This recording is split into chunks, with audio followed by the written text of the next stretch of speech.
नमस्कार दोस्तों, स्वागत है आप सभी का जीएस स्टडी पॉइंट पे। दोस्तों, मेरा नाम है चंदन दास और मैं जनरल साइंस का प्रैक्टिस सेट 2 आपके लिए ले आया हूं। दोस्तों, अगर आपने प्रैक्टिस सेट 1 नहीं देखी है तो प्लीज उसे देखिएगा। आने वाले कोई भी एग्जाम में आप जो दे रहे हो, चाहे वो रेलवे हो, एसएससी हो या फिर स्टेट लेवल का कोई भी एग्जाम, ये क्लास आपके लिए बहुत ही ज्यादा हेल्पफुल हो सकती है। देखिए, जैसे कि मैंने प्रैक्टिस सेट 1 में किया था, मैं क्वेश्चंस पढ़ रहा था और विद इन 5 सेकंड्स आपको 4 ऑप्शंस में से सही आंसर बोलनी थी और उसके बाद में आंसर बताऊंगा। ठीक है, तो चले बिना बिना देरी किए हम लोग क्लास को स्टार्ट करते हैं। देखिए दोस्तों, आज का जो पहला क्वेश्चन है वो क्या है? विच of the following is not a bone in the human body? निम्नलिखित में से कौन सी मानव शरीर की हड्डी नहीं है? आपके पास 4 ऑप्शन है, चलिए फटाफट आंसर कीजिए विद इन 5 सेकेंड्स। दोस्तों, इसका जो सही उत्तर है वो होगा ऑप्शन सी, पेरिकार्डियम। ठीक है, देखिए दोस्तों, ये जो पेरिकार्डियम है ये हृदय की एक झिल्ली है। ठीक है, जो कि हृदय को ढक के रखती है। The heart is covered by a membrane called pericardium, यानी कि पेरिकार्डियम दोस्तों हड्डी नहीं है। ठीक है, तो चलिए क्वेश्चन नंबर 2 पे मूव करते हैं। दोस्तों, और एक इंपॉर्टेंट बात, ये जो एक्सप्लेनेशन है हर एक क्वेश्चन के बाद इसे जरूर आप पढ़ लीजिएगा, क्योंकि क्वेश्चंस यहां से भी पूछे जाते हैं। ठीक है, तो चलिए स्टार्ट करते हैं। देखते हैं question number 2। The weight of an average human male brain is about. एक मानव पुरुष मस्तिष्क का औसत वजन लगभग होता है। चलिए, आपके पास 4 ऑप्शन है, फटाफट आंसर कीजिए विद इन 5 सेकेंड्स।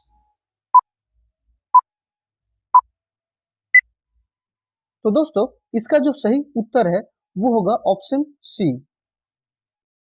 ठीक है, इसका जो सही उत्तर होगा वो होगा ऑप्शन सी, 1350 ग्राम। ठीक है, देखिए दोस्तों, यहाँ पे जो एक्सप्लेनेशन है, यहाँ पे मैंने लिखा है क्या, देखिए, the average brain weight of the adult mail was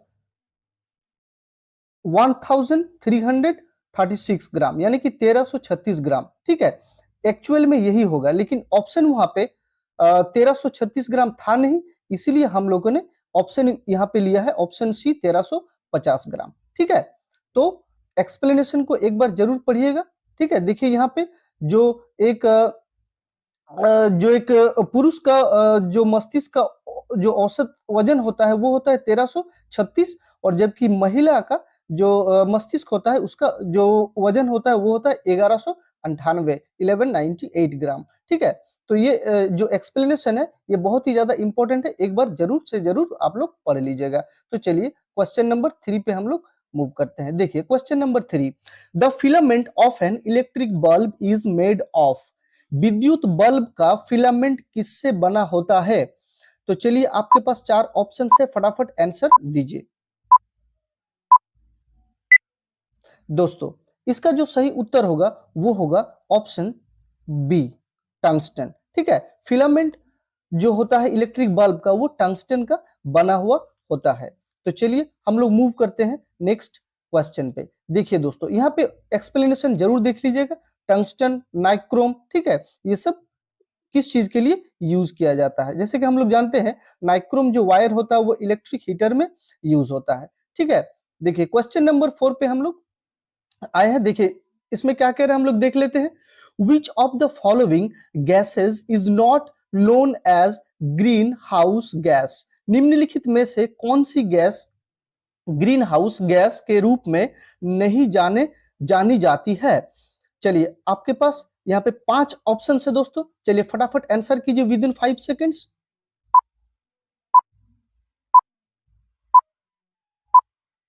देखिए दोस्तों, यहाँ पे जो सही उत्तर होगा वो होगा ऑप्शन ई। ठीक है, यानी कि यहाँ पे देखिए carbon dioxide, methane, nitrous oxide और क्लोरोफ्लोरोकार्बन, ये सारे के सारे जो ग्रीन हाउस गैसेस होते हैं। ठीक है, यानी कि नन ऑफ दिस, इनमें से कोई नहीं आंसर होगा। ठीक है, तो चलिए मूव करते हैं नेक्स्ट। देखिए यहाँ पे एक्सप्लेनेशन है, इसे जरूर एक बार देख लीजिएगा। तो चलिए हम लोग आते हैं क्वेश्चन नंबर 5 पे। देखिए दोस्तों, क्वेश्चन नंबर 5 जो है वो क्या है? Only glucose is used for energy requirement by. ऊर्जा की आवश्यकता के लिए केवल ग्लूकोज ग्लूकोज का उपयोग किया जाता है। देखिए 4 ऑप्शन है आपके पास, चलिए फटाफट आंसर दीजिए।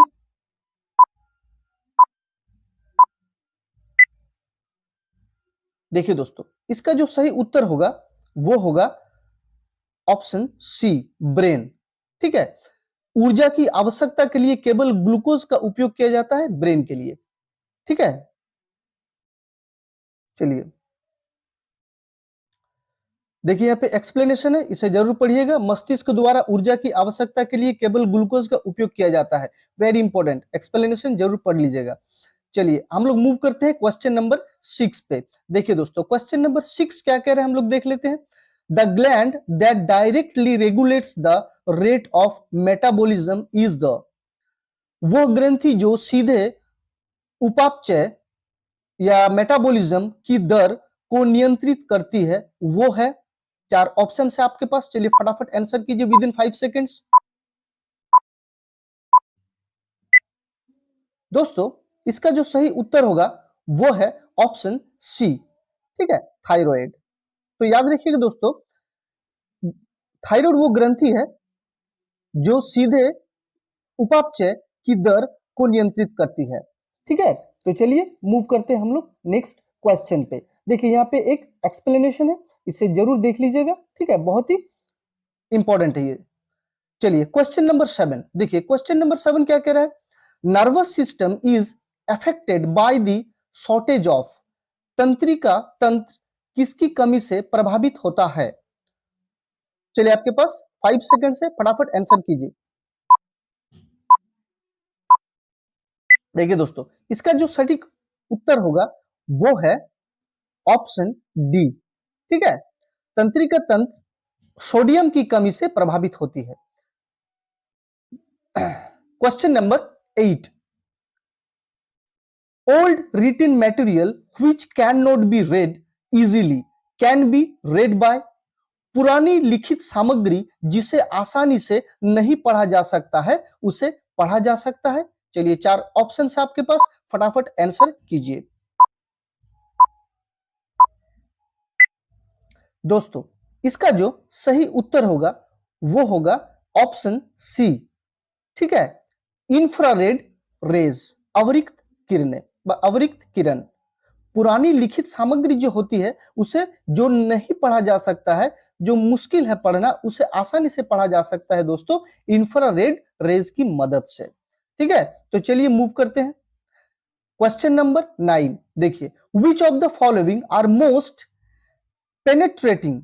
निम्नलिखित में से कौन सबसे अधिक भेदक है? चलिए आपके पास 4 ऑप्शन है, फटाफट आंसर कीजिए विद इन 5 सेकेंड्स।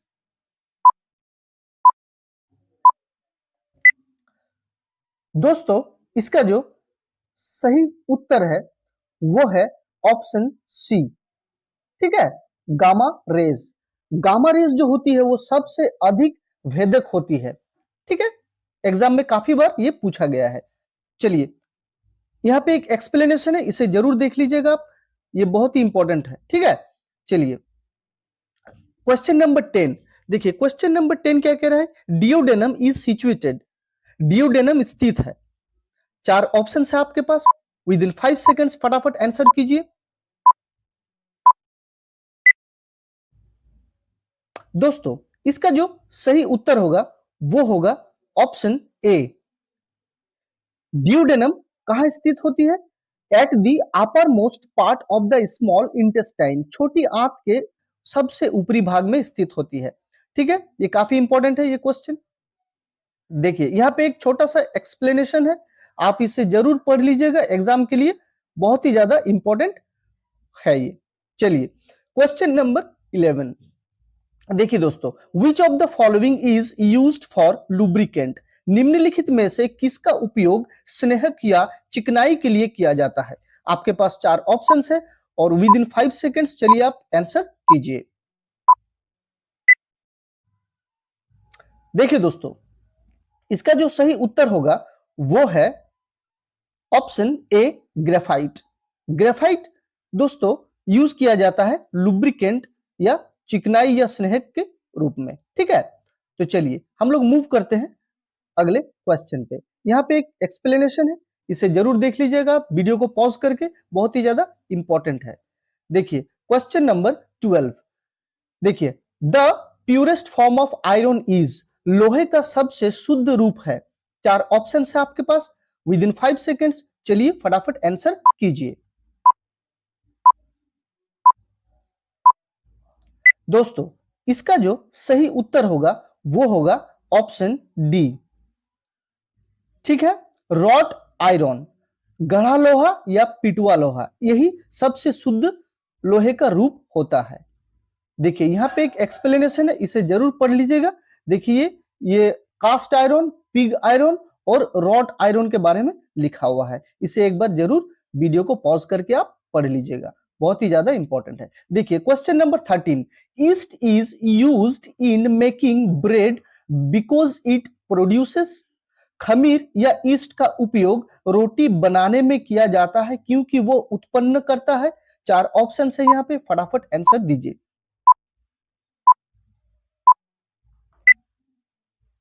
देखिए दोस्तों इसका जो सही उत्तर होगा वो होगा कार्बन डाइऑक्साइड।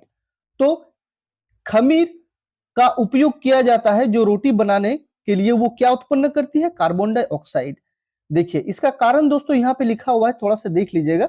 देखिए इसमें क्या होता है, आटा फूल जाती है। ठीक है, आटा फूल जाती है, ब्रेड वगैरह ये फूल जाती है। तो चलिए मूव करते हैं हम लोग नेक्स्ट क्वेश्चन पे। Question number 14। देखिए the population of which of the following is maximum on the earth, निम्नलिखित में से किसकी जनसंख्या पृथ्वी पर अधिकतम होती है। चार ऑप्शन है आपके पास, चलिए फटाफट आंसर कीजिए विद इन 5 सेकेंड्स। देखिए दोस्तों इसका जो सही उत्तर होगा वो होगा ऑप्शन बी फिशेस। ठीक है, कहीं कहीं आपको ऑप्शन के आंसर के रूप में रेप्टाइल्स और यहाँ बीटल्स भी देखने को मिल जाएगा, लेकिन दोस्तों इसका जो सही उत्तर होगा वो होगा एक्चुअली में फिशेस। ठीक है, मछलियों का वर्ग। पृथ्वी पर सबसे ज्यादा जनसंख्या मछलियों के वर्ग का है। ठीक है, देखिए question number 15। Haemoglobin is dissolved in the plasma of, haemoglobin किसके प्लाज्मा में घुला होता है। चार ऑप्शन है आपके पास, चलिए फटाफट आंसर कीजिए। देखिए दोस्तों इसका जो सही उत्तर होगा वो होगा ऑप्शन डी, आर्थवर्म, केंचुआ। केंचुए के जो जो हीमोग्लोबिन है वो प्लाज्मा में घुली हुई होती है। ठीक है, ये काफी इंपॉर्टेंट है, एग्जाम में पूछा जा चुका है। देखिए यहाँ पे एक छोटा सा एक्सप्लेनेशन है, इसे जरूर पढ़ लीजिएगा। देखिए यहाँ पे हम लोग आते हैं नेक्स्ट क्वेश्चन पे, क्वेश्चन नंबर 16 पे। Which of the following metals was first discovered by man, निम्नलिखित में से कौन सी धातु की खोज सबसे पहले मनुष्य ने की थी। देखिए चार ऑप्शन है आपके पास, चलिए विद इन 5 सेकेंड्स फटाफट आंसर कीजिए।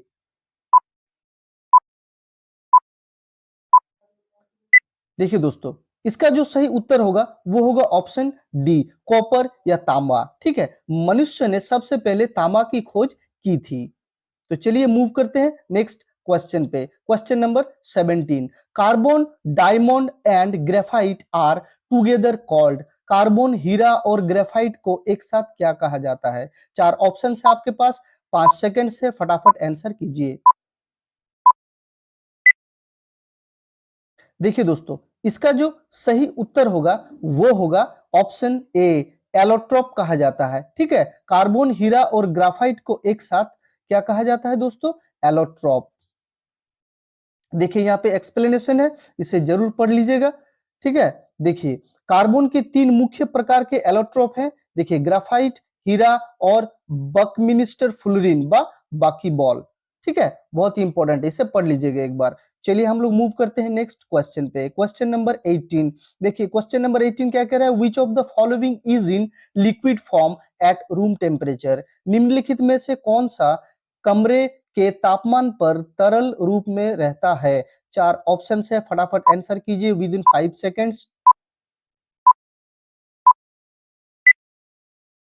देखिए दोस्तों, इसका जो सही उत्तर होगा वो होगा ऑप्शन सी। तो दोस्तों रूम टेम्परेचर में लिक्विड रूप में रहती है क्या? फ्रेंशियम। ठीक है, देखिए यहाँ पे एक्सप्लेनेशन में क्या कहा गया है, देखिए मरकरी ब्रोमीन ये दोनों भी रूम टेम्परेचर में तरल के रूप में पाई जाती है। तो चलिए मूव करते हैं नेक्स्ट क्वेश्चन पे। Question number 19, which of the following is not an isotope of hydrogen? निम्नलिखित में से कौन हाइड्रोजन का समस्थानिक नहीं है? चार ऑप्शन है आपके पास, चलिए फटाफट आंसर कीजिए। दोस्तों इसका जो सही उत्तर होगा वो होगा ऑप्शन बी, यानी कि येट्रियम।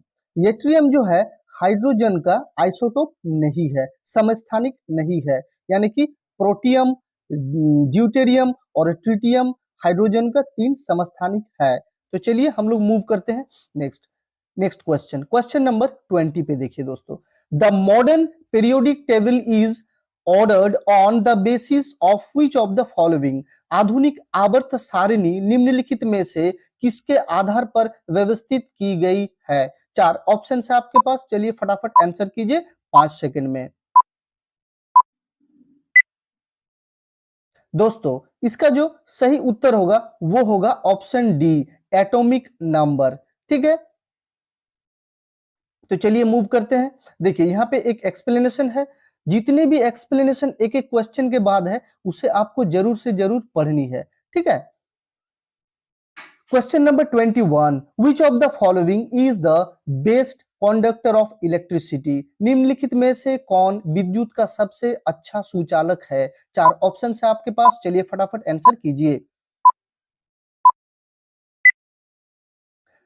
दोस्तों इसका जो सही उत्तर होगा वो होगा ऑप्शन डी, सिल्वर, यानी कि चांदी। सिल्वर या चांदी दोस्तों विद्युत का सबसे अच्छा सुचालक होता है। देखिए यहाँ पे एक्सप्लेनेशन है, वीडियो को पॉज करके एक बार जरूर पढ़ लीजिएगा। क्वेश्चन नंबर 22, देखिए दोस्तों क्या कह रहा है, the ratio of pure gold is 18 carat gold is. 18 carat gold में प्योर गोल्ड कितना होता है? यानी कि 18 कैरेट सोने में शुद्ध सोने का अनुपात है। ठीक है, 18 कैरेट गोल्ड में। देखिए चार ऑप्शन है आपके पास, चलिए फटाफट आंसर कीजिए। देखिए दोस्तों इसका जो सही उत्तर होगा वो होगा ऑप्शन बी, 75%। दोस्तों 18 कैरेट का जो सोना होता है उसमें 75% शुद्ध सोना होता है। ठीक है, यह एक्सप्लेनेशन है, देखिए बहुत ही ज्यादा इंपॉर्टेंट है एक्सप्लेनेशन।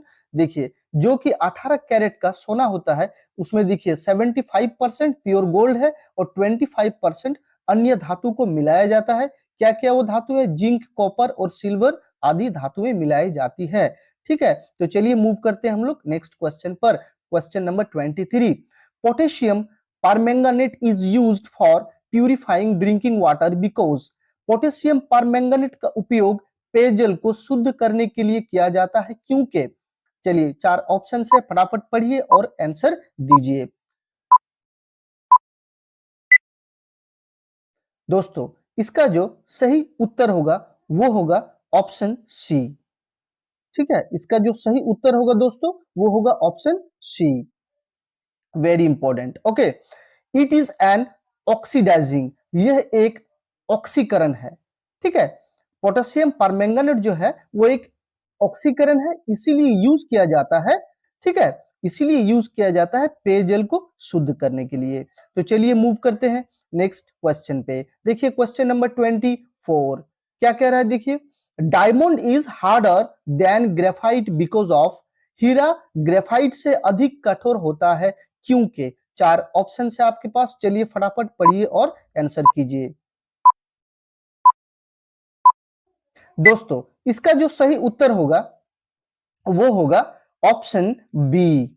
ठीक है, वेरी इंपॉर्टेंट। देखिए टेट्राहेड्रल स्ट्रक्चर ऑफ डायमंड, हीरे की चतुष्फलकीय संरचना के कारण। जो हीरा जो है वो ग्रेफाइट से ज्यादा कठोर होता है, इसका कारण है हीरे की चतुष्फलकीय संरचना। ठीक है, तो चलिए मूव करते हैं देखिए यहाँ पे दोस्तों देख लीजिएगा आप, यहाँ पे लिखा हुआ है एक एक्सप्लेनेशन, इसे जरूर पढ़िएगा। ठीक है, चलिए मूव करते हैं क्वेश्चन नंबर 25 पे। Which of the following fibres is least prone to fibre? निम्नलिखित में से कौन सा फाइबर आग लगने के प्रति सबसे कम संवेदनशील है? 4 ऑप्शन है आपके पास, चलिए फटाफट आंसर कीजिए। देखिए दोस्तों, इसका जो सही उत्तर होगा वो होगा ऑप्शन सी, कॉटन, यानी कि कपास। दोस्तों कपास में आग तुरंत नहीं लगती है, उतनी ज्यादा संवेदनशील नहीं है। ठीक है, आग लगने में टाइम लगती है। बाकी जितनी यहाँ पे है, बाकी जितने यहाँ पे ऑप्शंस है दोस्तों, इसमें बहुत ही जल्द आग लग जाती है। Rayon, nylon, terricot. ठीक, तो हमारा सटीक उत्तर क्या है दोस्तों? सटीक उत्तर है हमारे यहाँ पे कॉटन, कपास। तो चलिए देखिए यहाँ पे लिखा हुआ है एक्सप्लेनेशन, इसे जरूर एक बार पढ़ लीजिएगा वीडियो को पॉज करके। देखिए question number 26, detergent used for cleaning clothes and utensils contain, कपड़े और बर्तन साफ करने के लिए इस्तेमाल किए जाने वाला डिटर्जेंट में क्या होता है? 4 ऑप्शन है आपके पास, चलिए फटाफट विद इन 5 सेकेंड्स आंसर कीजिए। दोस्तों इसका जो सही उत्तर होगा वो होगा ऑप्शन सी, सल्फोनेट्स। ठीक है, सल्फोनेट्स इसका सही उत्तर होगा, यानी कि कपड़े और बर्तन साफ करने के लिए इस्तेमाल किए जाने वाला जो डिटर्जेंट में क्या होता है? सल्फोनेट्स होता है। देखिए एक एक्सप्लेनेशन है यहाँ पे, वीडियो को पॉज करके एक बार जरूर इसे पढ़ लीजिएगा। तो चलिए मूव करते हैं हम लोग क्वेश्चन नंबर 27 पे। एटॉम्स आर कॉम्पोज्ड ऑफ, परमाणु किससे बने होते हैं? 4 ऑप्शन है आपके पास, चलिए फटाफट पढ़िए और आंसर कीजिए।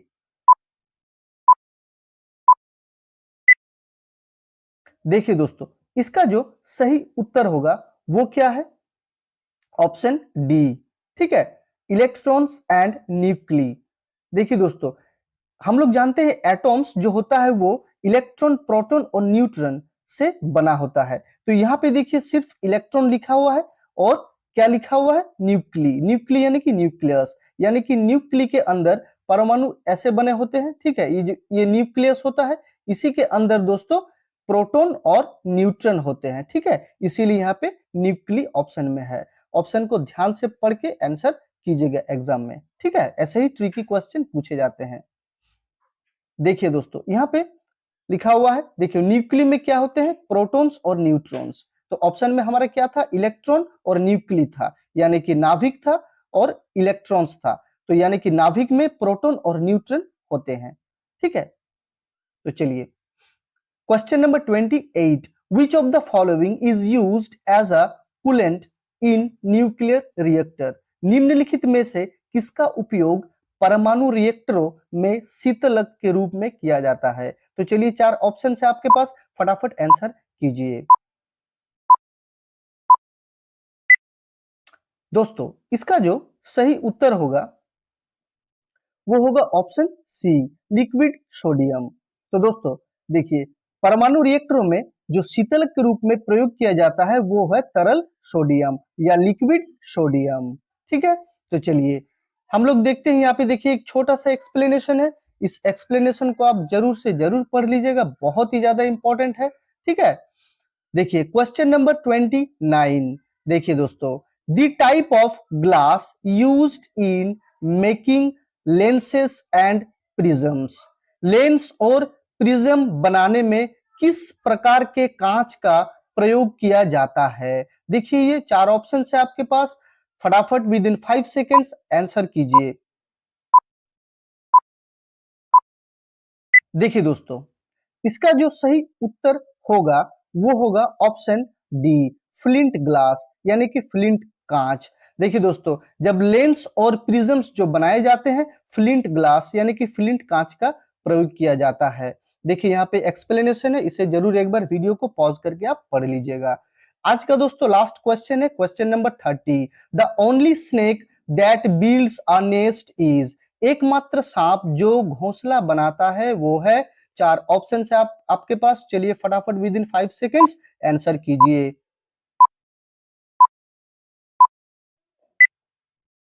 देखिए दोस्तों, इसका जो सही उत्तर होगा वो होगा ऑप्शन बी, किंग कोबरा नागराज। किंग कोबरा जो है वो अपने घोंसले बनाता है और देखिए वो अपने घोंसले का रखवाली भी करता है। ठीक है, तो दोस्तों ये था हमारा आज का 30 क्वेश्चंस प्रैक्टिस सेट 2 में। अगर आपको वीडियो अच्छी लगी हो तो प्लीज एक लाइक, अगर आप चैनल में नए हो तो चैनल को सब्सक्राइब कर लीजिएगा और कमेंट में जरूर बताइएगा ये क्लास आपको कैसी लगी। दोस्तों thanks for watching this video. अच्छे से रहिए, तैयारी कीजिए, ये साल बहुत ही ज्यादा इंपॉर्टेंट है आप लोगों के लिए। ठीक है, तो चलिए स्वस्थ रहिए। जय हिंद, जय भारत।